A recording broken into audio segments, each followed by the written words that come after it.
नमस्कार बच्चों, नॉलेज मंडली में आपका स्वागत है। मैं लाया हूँ लेटेस्ट खबर।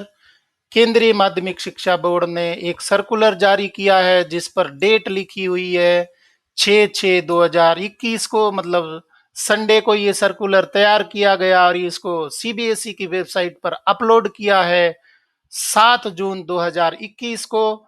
और सर्कुलर में क्या बात बताई है मैं डिटेल में बता रहा हूं, और ये संबंधित है 12वीं का जो एग्जाम रिजेक्ट हुआ था, रिजल्ट कैसे प्रिपेयर होगा पूरी डिटेल में बताऊंगा। ओरिजिनल सर्कुलर यहां पर हम डिस्कस करेंगे। देखिए, कक्षा 12वीं का परीक्षा परिणाम कैसे बनेगा, कब आएगा रिजल्ट, क्या ये रिजल्ट कॉलेज विश्वविद्यालयों में प्रवेश के लिए मान्य होगा, 12वीं के बाद क्या करें, ये सारी चीजें नॉलेज मंडली पर मैं आपको बताऊंगा। तो वीडियो को लास्ट तक जरूर देखें। CBSE CE slash practical slash 2021 ये सर्कुलर जारी किया है सीबीएसई से संबद्ध स्कूलों के प्रधानाचार्य प्रमुखों के लिए। और विषय है, देखिए विषय, देखिए इंपॉर्टेंट है विषय, स्कूल आधारित मूल्यांकन के तरीके में परिवर्तन और कक्षा 12वीं परीक्षा 2021 के लिए व्यवहारिक परियोजना आंतरिक मूल्यांकन घटकों के अंक अपलोड करने की अंतिम तिथि के विस्तार के संबंध में। मतलब सीबीएसई ने एक सर्कुलर जारी किया था फरवरी में, जिसमें जो प्रैक्टिकल और परियोजना प्रोजेक्ट वर्क और इंटरनल मार्क्स है वो अपलोड करने के लिए कहा था, और उसकी डेडलाइन भी दी थी, परंतु पेंडेमिक की वजह से उसका एक्सटेंशन किया गया है। और यही बेस बनेगा 12वीं की परीक्षा के अंतिम परिणाम के लिए। तो यहाँ पर क्या लिखा गया है मैडम सर, इसमें कक्षा 12वीं के स्कूल आधारित मूल्यांकन आंतरिक मूल्यांकन व्यवहारिक परियोजना के संचालन और 11/6/2021 तक अंक अपलोड करने और लिंक HTTPS पर अपलोड के संबंध में पत्र संख्या CBSE/COORD/2021 दिनांक 11/2/2021 को ये सर्कुलर जारी हुआ था। प्रैक्टिकल और इंटरनल मार्क्स को अपलोड करने के लिए उसकी डेट है उसको एक्सटेंड कर दिया गया। ये देखा गया कि कुछ स्कूल महामारी के कारण विभिन्न विषयों में स्कूल आधारित मूल्यांकन पूरा नहीं कर पाए। स्कूल आधारित, क्योंकि बोर्ड परीक्षाएं तो कैंसिल हो चुकी हैं, तो अभी बोर्ड के जो रिजल्ट बनेंगे वो स्कूल आधारित मूल्यांकन पर आधारित होंगे। परंतु अभी तक बहुत सारे स्कूल हैं वो मार्क्स अपलोड नहीं कर पाए। इस प्रकार लंबित प्रायोगिक आंतरिक मूल्यांकन वाले स्कूलों को अब इसे केवल ऑनलाइन मोड में संचालित करने की अनुमति है, और निम्नलिखित का सख्ती से पालन करते हुए 28/6/2021 तक दिए गए लिंक पर अंक अपलोड करने हैं। जो इंटरनल ग्रेडिंग है, इंटरनल मार्क्स हैं, प्रैक्टिकल मार्क्स हैं, प्रोजेक्ट वर्क है, वो 28/6/2021 डेडलाइन दी गई है। क्या बताया गया सर्कुलर में, पहला है विषयों की सूची और थ्योरी और प्रैक्टिकल प्रोजेक्ट आंतरिक मूल्यांकन के लिए अंकों का ब्रेकअप, परीक्षाओं की अवधि और क्या बाहरी परीक्षक की नियुक्ति नहीं की जाएगी, उपलब्ध है या नहीं है। सीबीएसई के पृष्ठ संख्या 167 पर ये सर्कुलर दिया गया है। वरिष्ठ स्कूल प्रमाण पत्र परीक्षा 2020-21 पर यह है। जिन दूसरा पॉइंट है, जिन विषयों में बाह्य परीक्षक की नियुक्ति नहीं हुई है वहां विषय के संबंधित स्कूल शिक्षक ऑनलाइन मोड में पाठ्यक्रम में दिए गए निर्देशों के आधार पर आंतरिक मूल्यांकन का संचालन करेंगे और बोर्ड द्वारा प्रदान किए गए लिंक पर दिए गए अंकों को अपलोड करेंगे।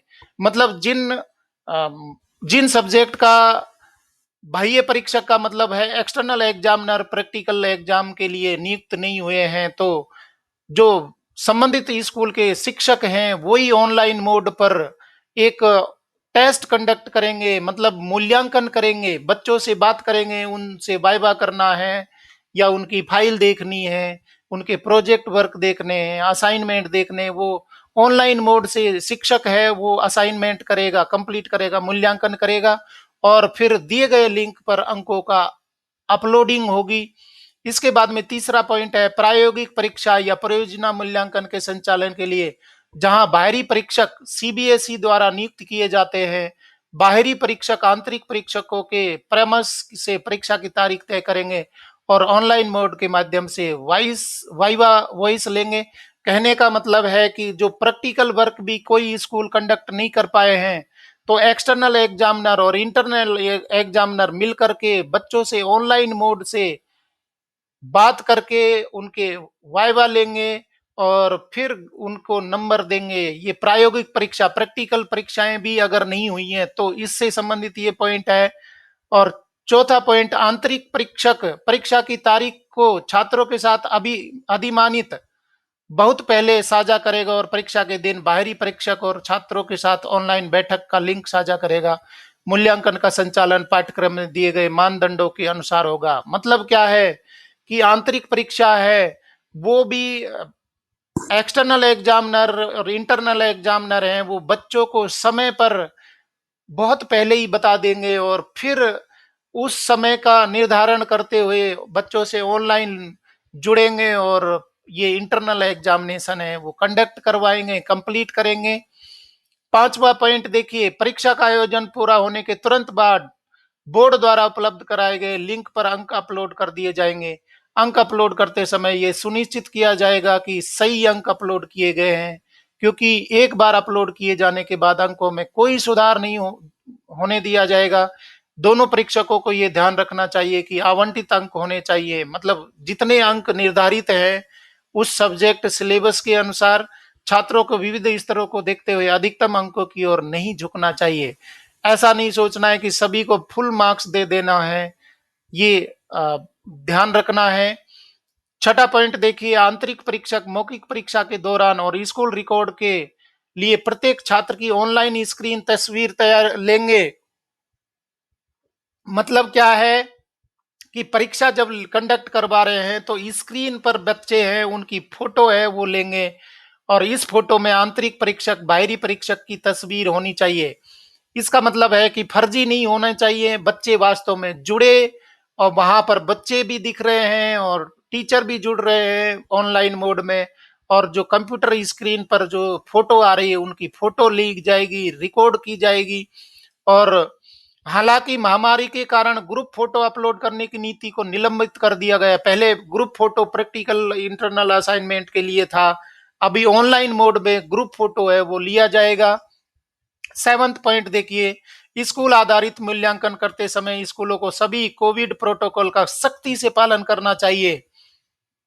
आठवां, बाहरी परीक्षक के रूप में नियुक्त शिक्षक कर्तव्य स्वीकार करेंगे और उसे पूरा करेंगे।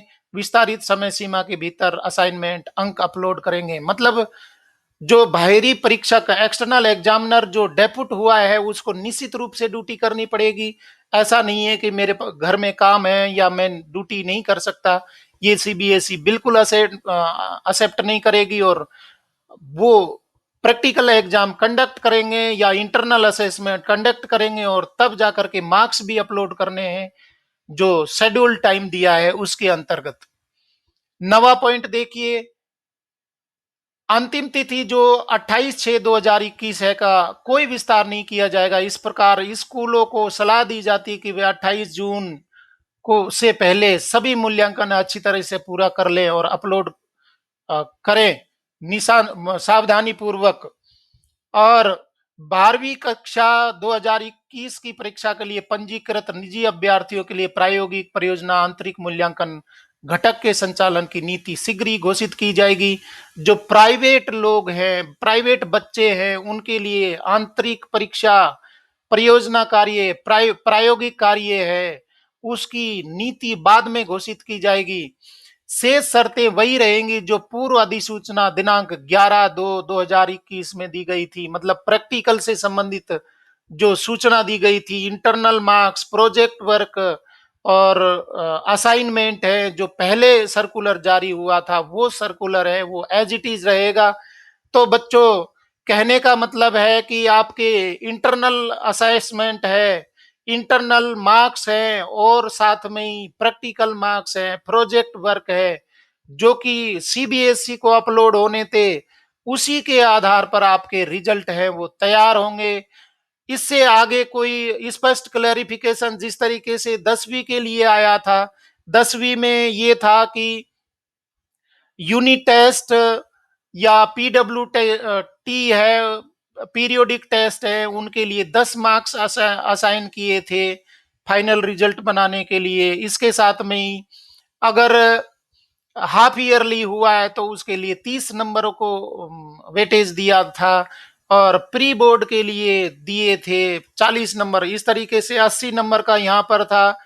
आपके लिए 70 नंबर का जो थ्योरी पेपर है उसके अभी भी क्लैरिफिकेशन है, वो सीबीएसई बहुत क्लियर नहीं कर पाई है। सिर्फ यहाँ पर जारी किया है कि जो प्रैक्टिकल वर्क है, इंटरनल असेसमेंट है, असाइनमेंट है, प्रोजेक्ट वर्क है, वो ग्रेडिंग, वो मार्क्स हैं, वो स्कूल को 28/6/2021 तक जारी करने हैं, अपलोड करने हैं, और उसके बाद में कार्रवाई शुरू होगी रिजल्ट प्रिपरेशन की। तो आगे कोई अपडेट आएगी मैं आपको बताऊंगा। मेरे चैनल से आप जरूर जुड़िए और चैनल को सब्सक्राइब करिए। मेरे चैनल का नाम है नॉलेज मंडली। Thank you very much.